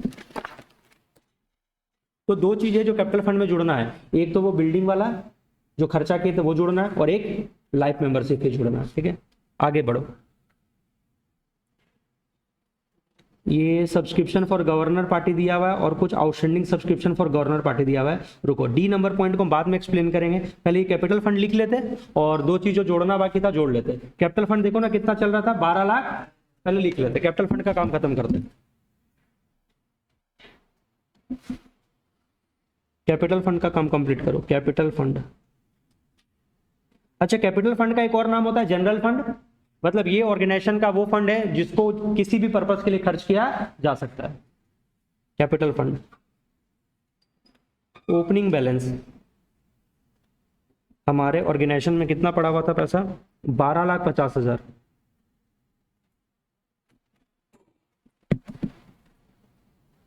इसमें प्लस करो, बिल्डिंग के ऊपर कितना खर्चा कर दिए? 11,25,000। तो तुम्हारा ऑर्गेनाइजेशन का नेटवर्थ भी बढ़ेगा 11,25,000 से। Plus transferred from building fund 11,25,000 plus life membership fee कितना मिला था? Life membership fee 20,000। ठीक है, 20,000 है ना? हाँ। अच्छा आप सुनो, अगर हम लोग को एक कंप्लीट क्वेश्चन आता जहां पर हम लोग इनकम एक्सपेंडिचर भी बना रहे होते, तो इनकम एक्सपेंडिचर बनाने से क्या पता चलता है? सरप्लस और डेफिसिट। जैसे क्लास 11 में P&L अकाउंट बनाते थे तो प्रॉफिट और लॉस आता था, प्रॉफिट आता था तो कैपिटल में प्लस कर देते थे, लॉस आता था कैपिटल में से माइनस कर देते। यहां पर भी वही रूल चल रहा है। इनकम एक्सपेंडिचर अगर बनाएंगे तो सरप्लस आता तो उसको हम क्या कर देते हैं? प्लस, और डेफिसिट आता तो क्या कर देते हैं? माइनस। बट अभी तो कंप्लीट क्वेश्चन है नहीं है, बस इसको इतना में खत्म करो। बताओ हमारा कैपिटल फंड कितना हो जाएगा? 12.5 लाख था, 12.5 लाख था, 11,25,000 का बिल्डिंग बनवा लिए तो हमारा वर्थ बढ़ गया, प्लस 20,000 रुपया और मिल गया। देखो ना कितना हो रहा है? 23,95,000, 23,95,000।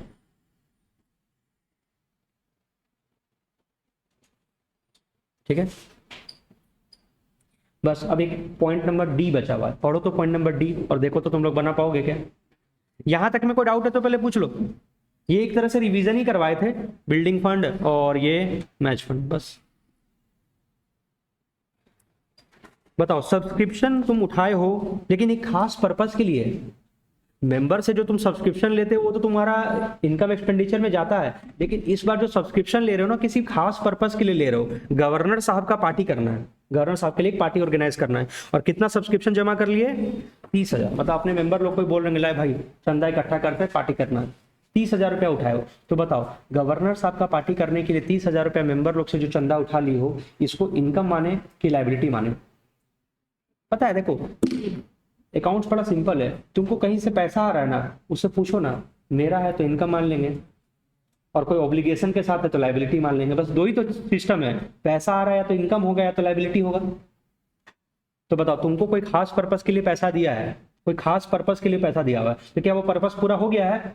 नहीं। तो जब तक पार्टी नहीं होगा गवर्नर साहब का, तब तक वो सब्सक्रिप्शन जो तुम मेंबर लोग से लेकर के रखे वो क्या होगा? लाइबिलिटी होगा। आ रहा समझ में? पता है उसको इनकम एक्सपेंडिचर में नहीं क्यों? सोचो ना, तुम कोई भी पैसा को अगर अपना मान ले तो फिर तो तुम खर्च कर दोगे। मान लीजिए तुम लोग से हमको ट्यूशन का फीस मिला, अभी स्टार्टिंग में हम कलेक्शन कर लिए, उसको जिस दिन हम अपना इनकम मान लेंगे ना, उस दिन तो हम खर्चा करके उड़ा देंगे। फिर उसके बाद तुम लोग मेरे से रिफंड लेने आ जाओगे तो हम परेशान हो जाएंगे।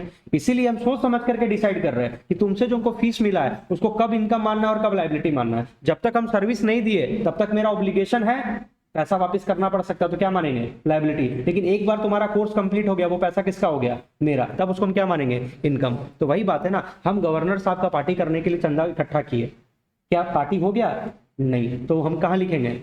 लाइबिलिटी में। लिखो, सब्सक्रिप्शन फॉर जीपी लिख दे, समझ में आ जाएगा। Subscription for GP, governor party 5,000।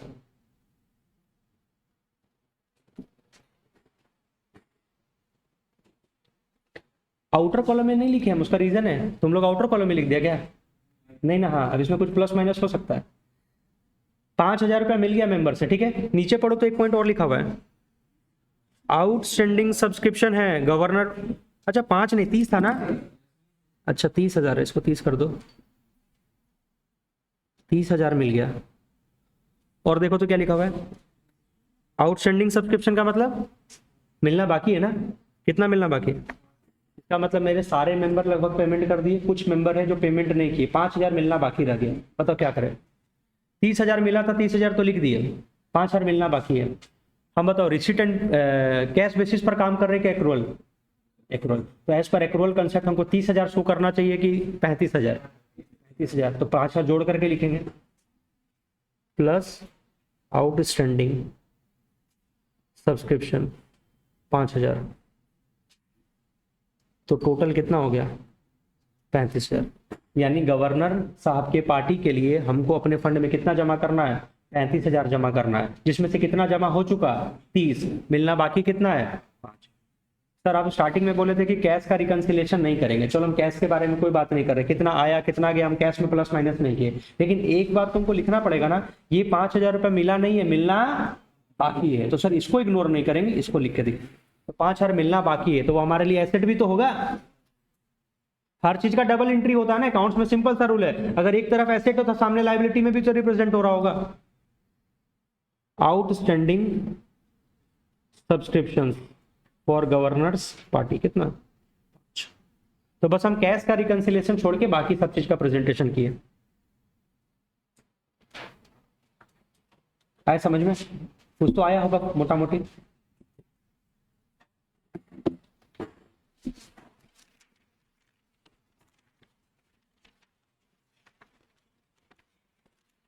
क्यों ना तुम लोग को हम एक क्वेश्चन और करवा देते, जैसे जिनका जिनका कुछ कुछ छूट गया होगा टॉपिक, एक क्वेश्चन हम लोग कंज्यूमेबल आइटम का भी कर ले क्या?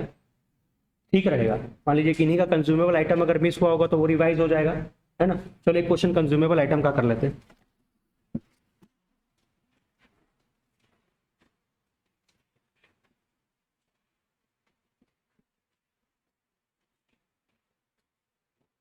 क्योंकि इसके बाद जो बड़ा बड़ा क्वेश्चन बनाएंगे ना तो उसमें हमको सब कुछ यूज होगा। हमको एक्रूअल कंसेप्ट का तो पूरा काम पढ़ना ही पढ़ना है, प्लस कंज्यूमेबल आइटम का ट्रीटमेंट आना चाहिए, फंड बेस्ड अकाउंटिंग। सोच लो ना, बैलेंस शीट बनाते समय बताओ फंड बेस्ड अकाउंटिंग का कितना बड़ा रोल था। तुमको क्वेश्चन में मैच फंड दे देता, बिल्डिंग फंड दे देता, तो बैलेंस शीट बनाना पड़ जाता, है ना। तो सब्सक्रिप्शन अकाउंट तो तुम लोग को लास्ट क्लास पढ़ा दिए थे। फंड बेस्ड अकाउंटिंग अभी रिवाइज हो ही गया, एक टॉपिक और रिवाइज कर लेते, कौन सा? Consumable item. तो नेक्स्ट क्लास से हम लोग क्वेश्चन बना सकेंगे आराम से, इनकम एंड एक्सपेंडिचर और बैलेंस शीट का। ठीक है, कंज्यूमेबल आइटम का क्वेश्चन उठाते हैं।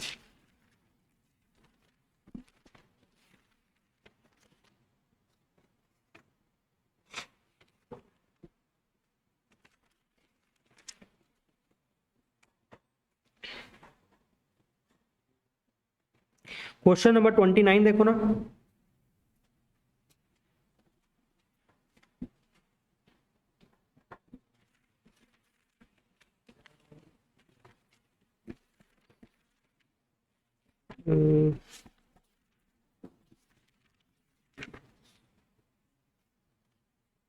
अच्छा सुनो, 29 छोड़ो, एक बढ़िया क्वेश्चन करवाते हैं। इलस्ट्रेशन 22 देखो तो, क्योंकि एक्सरसाइज का क्वेश्चन किया हुआ है।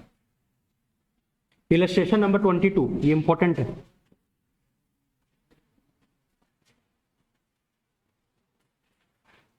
इलस्ट्रेशन 22, ठीक है, पढ़े। From the following information calculate the amount that will be shown against stationery account in income and expenditure account for the year ended 31st March 2021।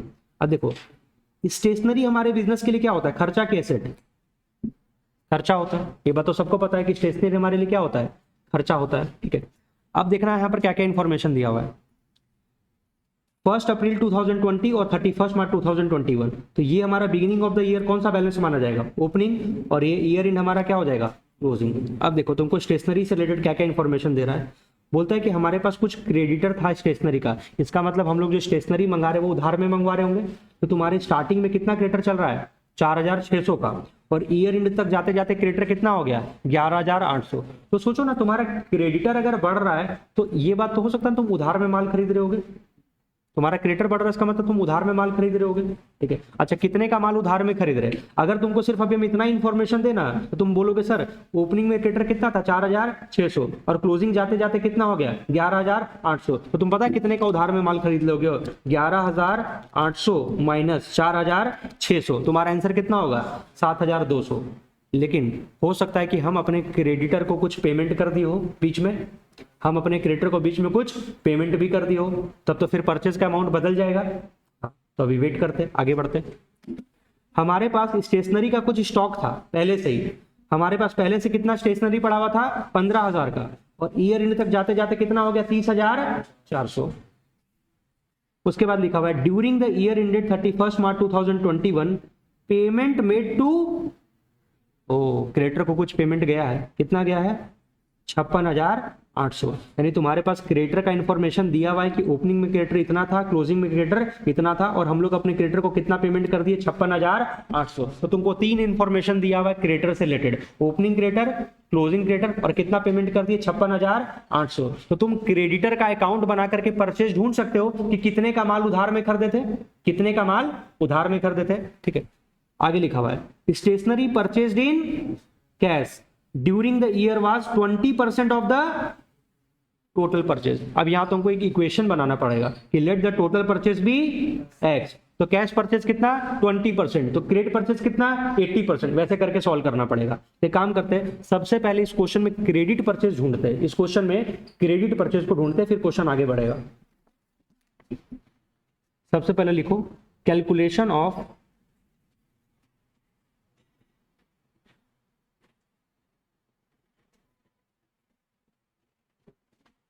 Credit purchase of stationery.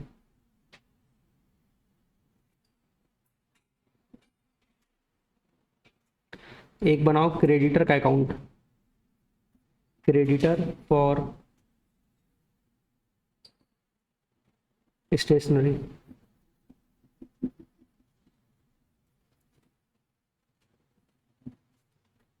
Debit credit. अच्छा, creditor का account पे posting कैसे करोगे, creditor तो liability होता है, creditor हमारे लिए क्या है, लायबिलिटी। तो लायबिलिटी का कौन सा बैलेंस होता है, credit balance, by balance b d. ये ओपनिंग क्रेडिटर हो जाएगा, ये हमारा ओपनिंग क्रेडिटर है, और यहां पर आ जाएगा टू बैलेंस सीडी, ये हमारा क्लोजिंग क्रेडिटर होगा।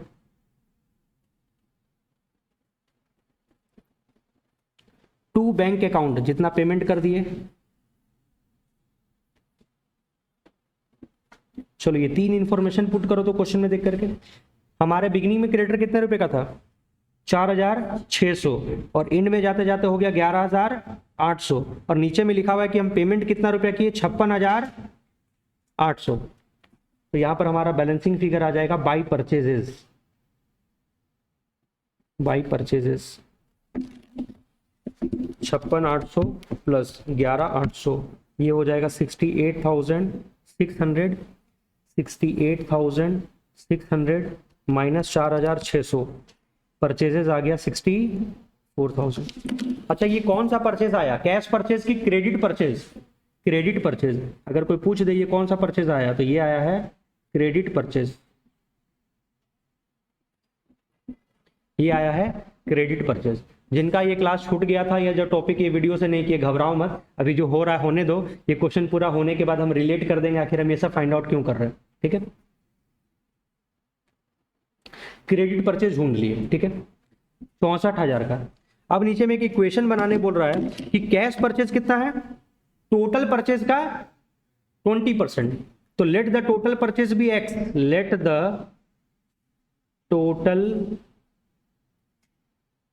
Purchase be x. तो हम एक इक्वेशन लिख सकते हैं क्या, cash purchase plus credit purchase is equal to total purchase. Equation बन सकता है, cash purchase plus credit purchase is equal to total purchase. अब बताओ कैश परचेज कितना है, 20% ऑफ द टोटल परचेज, और टोटल परचेज को क्या माने एक्स, तो एक्स का 20% को हम 0.20x लिख सकते हैं, बिल्कुल। द 20% मतलब 20/100 इंटू एक्स, मतलब 0.20x प्लस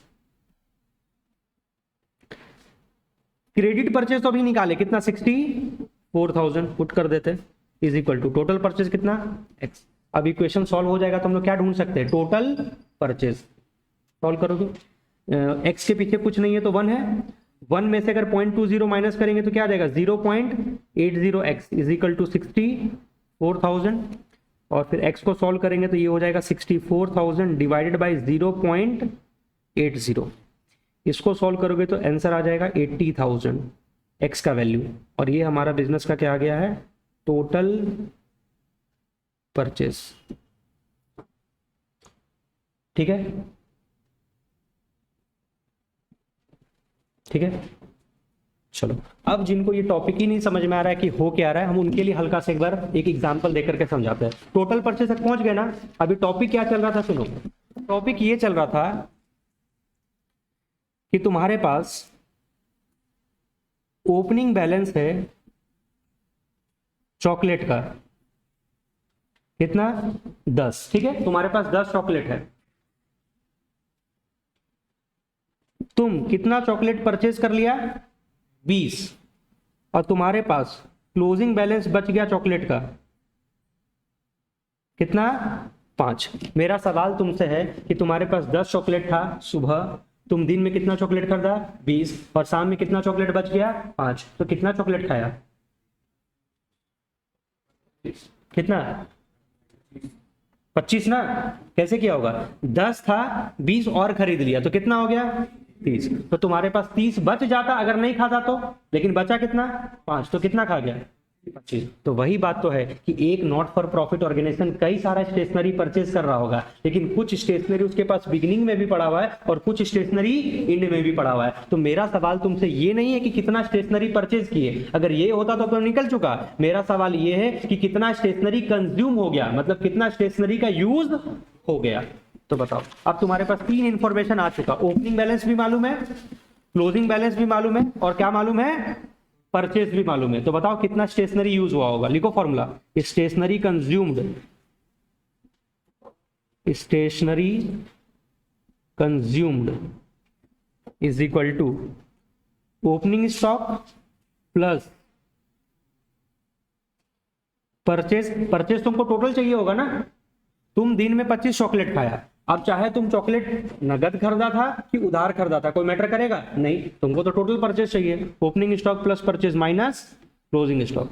तो बताओ स्टेशनरी का स्टॉक कितना था क्वेश्चन में, देखो तो स्टॉक ऑफ स्टेशनरी कितना चल रहा था, 15,000 ओपनिंग में और क्लोजिंग में 30,400। ओपनिंग में 15,000 और फिर हम लोग परचेज किए 80,000 का टोटल, और क्लोजिंग में बच रहा है 30,400। तो बताओ ना कितना खर्चा हो गया तुम्हारा, 15,000 प्लस 80,000 माइनस 30,400, तो कितना खर्चा हो गया, 64,600। और ये कहाँ ट्रांसफर होना चाहिए, तुम्हारे इनकम एंड एक्सपेंडिचर अकाउंट में, है ना। यानी 64,000, एक मिनट, 15 प्लस 80 माइनस 30,400, 64,600, ठीक तो है, सही तो है। क्या आज कंफ्यूज कर रहा है, ये देखो आंसर कितना है।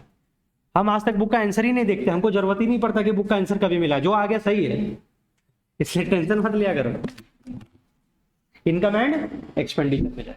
अच्छा, अगर हमारा 64,600 ट्रांसफर होने वाला इनकम एक्सपेंडिचर में, मतलब ये परचेज नहीं जाने वाला है, कितना जाने वाला है, 64,600। तो जो हमारा ओपनिंग स्टॉक है और जो हमारा क्लोजिंग स्टॉक है, ये कहां जाएगा, तो जितना स्टेशनरी बच जाता है जिसको तुम यूज नहीं किए, वो तो तुम्हारा एसेट होगा ना। मान लीजिए हम 10 पेन खरीदे थे, 8 पेन यूज हुआ, 2 पेन अभी नहीं यूज हुआ, तो खर्चा तो हम 8 ही पेन का मानेंगे, 2 पेन बच गया तो वो हमारा क्या होगा, एसेट।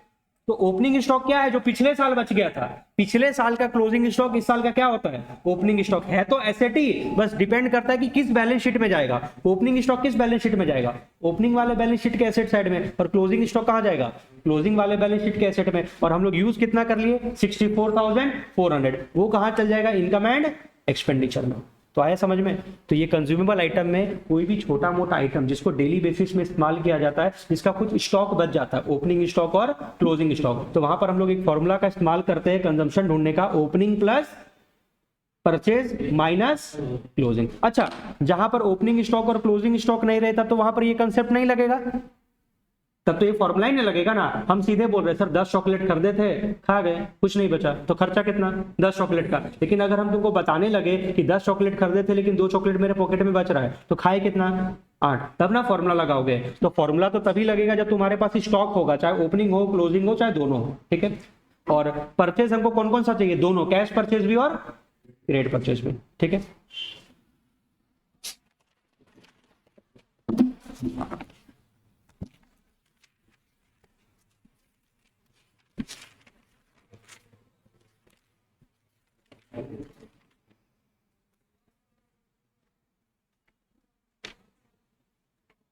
एक काम करो ना, क्वेश्चन नंबर 32 में आओ तो।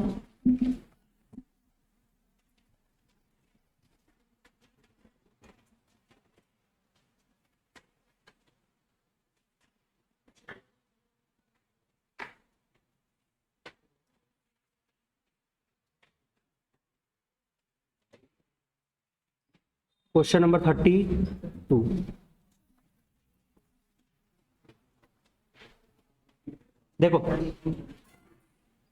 From the following information of a Saguna sports club, show the sports material item in the income and expenditure account for the year ended 31 March 2021। तो देखो, स्पोर्ट्स मटेरियल भी एक ऐसा आइटम है जो रेगुलर बेसिस पर एक स्पोर्ट्स क्लब इस्तेमाल करता है और थोड़ा बहुत स्टॉक खरीद करके रखता है ना। जैसे मान लीजिए एक क्रिकेट बॉल होता है, मान लीजिए 2-3 डब्बा खरीद करके रख लिए, तो जरूरी तो नहीं कि साल भर में पूरा क्रिकेट बॉल यूज हो गया होगा। उसमें से मान लीजिए 3 डब्बा परचेज किए थे, एक डब्बे में 10 बॉल आता है, तो 3 डब्बे में 30 बॉल हो गया। 30 बॉल खरीदे थे लेकिन 25 बॉल यूज हुआ, 5 बॉल तो बच गया ना, तो खर्चा तो 25 बॉल का रिकॉर्ड होगा, 5 बॉल जो बच गया वो हमारा क्या माना जाएगा, एसेट। तो ये स्पोर्ट्स मेटेरियल में भी कुछ स्टॉक वगैरह दे सकता है। तो देखो क्या दिया है, From the following information of a Saguna Sports Club, show the sports material item in the income and expenditure account for the year ended 31st March 2021 and balance sheet as at 31st March 2020 and 31st March 2021। मतलब तुमको पूरा presentation करके दिखाना है, ठीक है।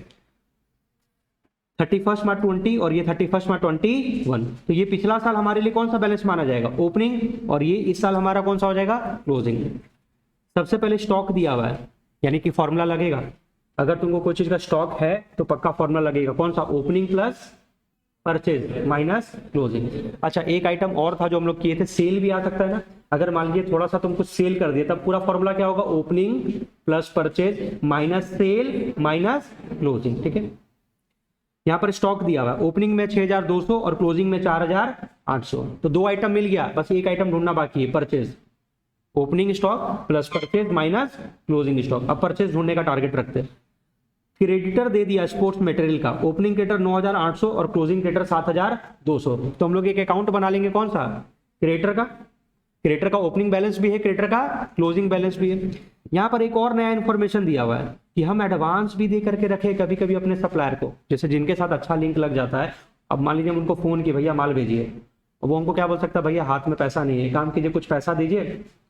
तो कभी कभी ना हम अपने सप्लायर को क्या दे देते हैं, एडवांस दे देते हैं। तो अगर हम अपने सप्लायर को एडवांस दे करके रखे, जिनसे माल मंगवा रहे, तो जितना एडवांस दे करके रखे वो लायबिलिटी होगा कि एसेट, हम एडवांस दे करके रखे हैं, एसेट होगा।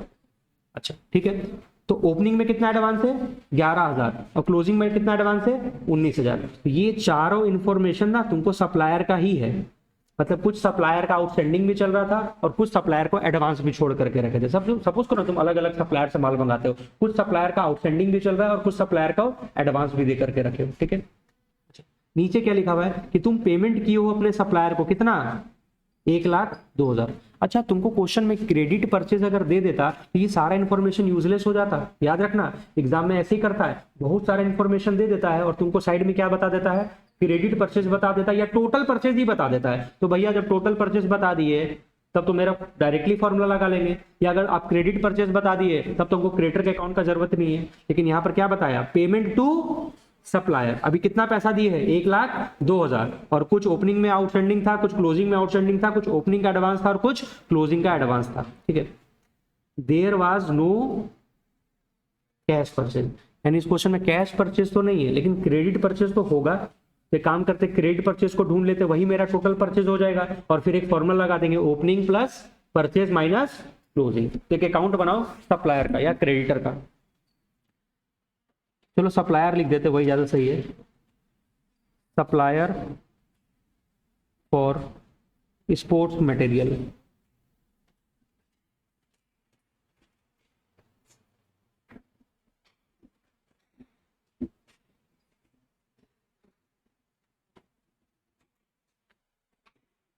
अब देखो, पिछला क्वेश्चन और इस क्वेश्चन में एक अंतर है। पिछले क्वेश्चन में ना क्रेडिटर था जिसका ओपनिंग बैलेंस और क्लोजिंग बैलेंस दिया हुआ था। इस क्वेश्चन में तुम अपने क्रेडिटर को एडवांस भी दे करके रखे हो, तो तुमको एडवांस का भी ओपनिंग बैलेंस और क्लोजिंग बैलेंस है, मतलब तुमको आउटस्टैंडिंग के साथ साथ एडवांस का भी इंफॉर्मेशन दिया हुआ है, ठीक है। सबसे पहले हम यहां पर लिखते हैं by balance b d. By balance BD.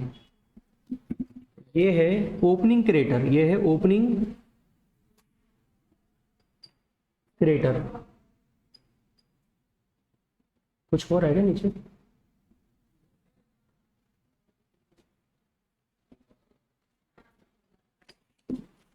यहां लिखो टू बैलेंस सीडी।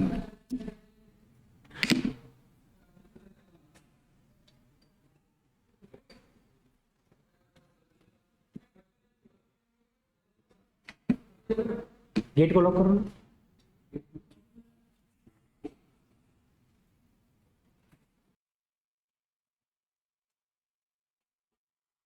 ये ओपनिंग क्रेडिटर और ये क्लोजिंग क्रेडिटर। लेकिन इस क्वेश्चन में दो इन्फॉर्मेशन एक्स्ट्रा है, ओपनिंग एडवांस और क्लोजिंग एडवांस। तो ऑब्वियस बात है, अगर ये दोनों लायबिलिटी का बैलेंस है तो ये दोनों कौन सा बैलेंस होगा? एसेट का एडवांस आ जाएगा। देखो टू बैलेंस बीडी और इधर लिखो बाई बैलेंस बीडी। ये ओपनिंग एडवांस और ये क्लोजिंग एडवांस।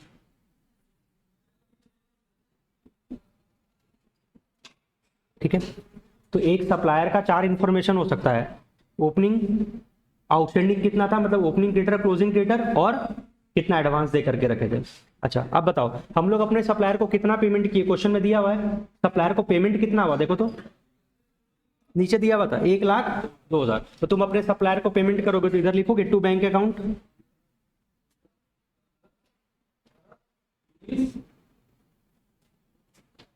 1,02,000। ठीक है, अच्छा ये चारों इंफॉर्मेशन बताना। ओपनिंग क्रेडिटर कितना है? ओपनिंग क्रेडिटर कितना है? 9,800 और क्लोजिंग में 7,200। और एडवांस कितना दे करके रखे हो? ओपनिंग में 11,000 और क्लोजिंग में 19,000। देखो टेंशन मत लो कि सर इतना सारा लेजर बना दे रहे, इतना सारा चीज याद कैसे रखेंगे। तुम फंडामेंटल स्ट्रांग रखो। किसी भी लेजर में ये दोनों कोना जो है वो एसेट के नेचर का है, बिकॉज एसेट का डेबिट बैलेंस होता है। बस इतना पकड़ लो ना, ये दोनों कौन सा है? एसेट। और ये दोनों बैलेंस कौन सा होगा? लायबिलिटी। तो तुमको इतना रटना नहीं पड़ेगा।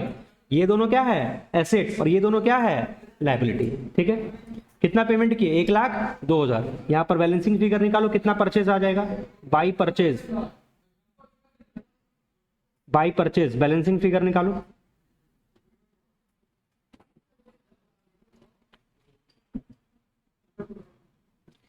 ये जोड़ो ना एक बार, 11,000 प्लस 1,02,000 प्लस 7,200, 1,20,200। सही है?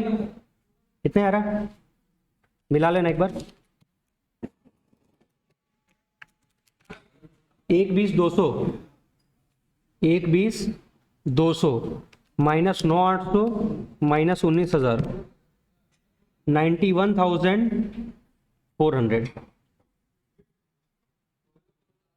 91,400। ठीक है, बोलो स्पोर्ट्स मटेरियल कंज्यूम्ड का फॉर्मूला। स्पोर्ट्स मटेरियल कंज्यूम्ड का formula opening stock plus purchase minus closing stock. उधर ध्यान मत दो, इधर दो। ठीक है, opening stock plus purchase minus closing stock. बता स्टॉक कितना है ओपनिंग में? 6,200।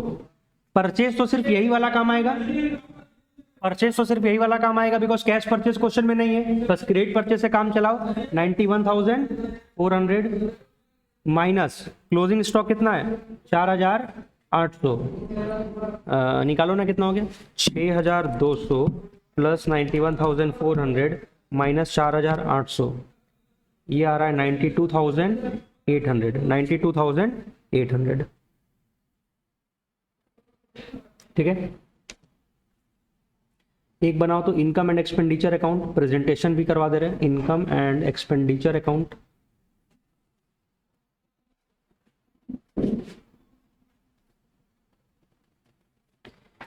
ये हो गया इनकम, ये हो गया हमारा एक्सपेंडिचर।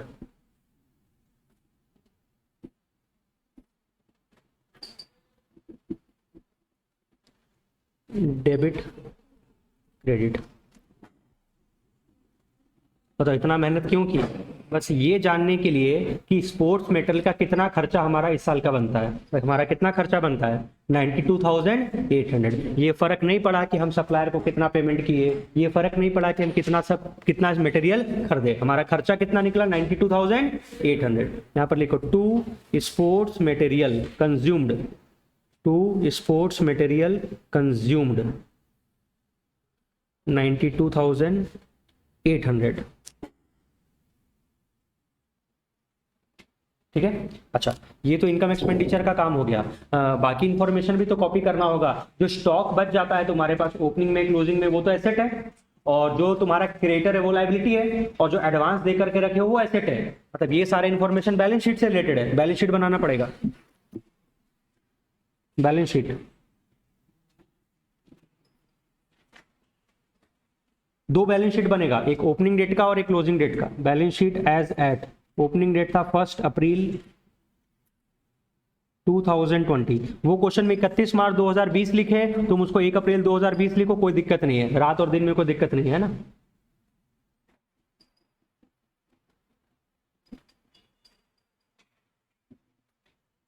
एसेट लाइबिलिटीज, ये हम हाईलाइट कर दे रहे, तुम लोग को करने का जरूरत नहीं है। ओपनिंग, चलो सारा ओपनिंग वाला कॉपी करो। तो ओपनिंग में स्टॉक कितना था? Stock of sports material, stock of sports material बताओ। Stock of sports material opening date का, ओपनिंग डेट का 6,200। बाबू राउंड फिगर में मत बताओ, पूरा बताना यहाँ पर। हाँ, ये ओपनिंग स्टॉक है 6,200। बताओ क्रेडिटर जो है वो एसेट है कि लायबिलिटी है? लायबिलिटी लिखो। क्रेडिटर फॉर स्पोर्ट्स मटेरियल कितना था ओपनिंग में? 9,800। लेकिन तुम जो अपने क्रिएटर को सप्लायर को कुछ एडवांस दे करके रखे वो तो एसेट के नेचर का है ना, क्योंकि उनसे माल लेना है। Advance for sports material,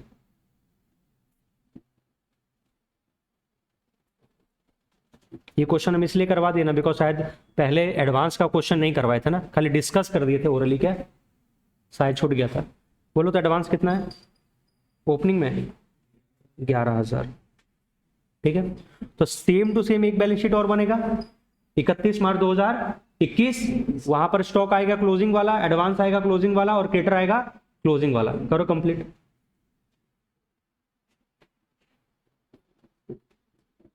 balance sheet closing date का एज एट 31 मार्च 2021।